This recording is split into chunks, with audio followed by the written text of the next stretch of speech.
చిత్తూరు జిల్లా పలమనేరు నియోజకవర్గంలో గంజాయిని అక్రమంగా తరలిస్తూ విక్రయాలకు పాల్పడుతున్న నలుగురు ముఠా సభ్యులను గంగవరం పోలీసులు అరెస్టు చేశారు.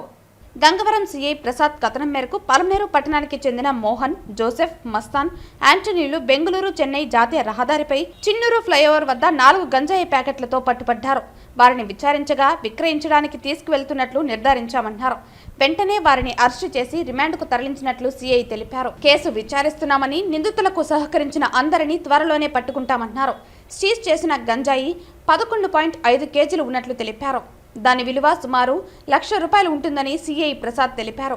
ప్రజలు కూడా గంజాయి విక్రయాలపై పోలీసులకు సమాచారాలు ఇవ్వాలని కోరారు.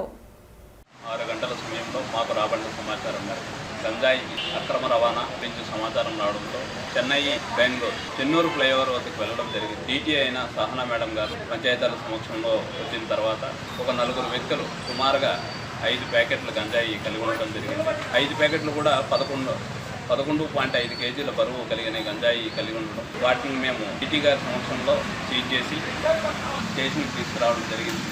వాళ్ళ నలుగురిని అరెస్ట్ చేసి వాళ్ళ పేర్లు ఎం మోహన, ఇతను కొత్తపేట పలమనేరు, అదేవిధంగా ఏ జోసఫ్, ఎస్ మస్తాన్, ఎన్ ఆంటోనీ, వీళ్ళ నలుగురిని కూడా ఈరోజు అరెస్ట్ చేసి రిమాండ్ కోర్టుకు పంపించడం జరుగుతుంది. దీని వెయిట్ వచ్చి 11.5 కేజీలు, సుమారుగా ₹1,00,000. ఇక పైన ఎవరైనా కూడా ఇలాంటి గంజాయి తాగినా, అమ్మకానికి పాల్పడినా, విత్తనాలు వేసి గంజాయి మొక్కలు తయారు చేసి అమ్మడం చేసినా కూడా వారందరి మీద కూడా కఠిన చర్యలు తీసుకుంటాము. ఎస్పీ గారు ఉత్తర్వుల మేరకు ఇప్పటికే దాడులు చేశాం. ఇకపైన దాడులు కొనసాగిస్తాం. దీనికి సహకరించిన మీడియా మిత్రులందరికీ కూడా ధన్యవాదాలు.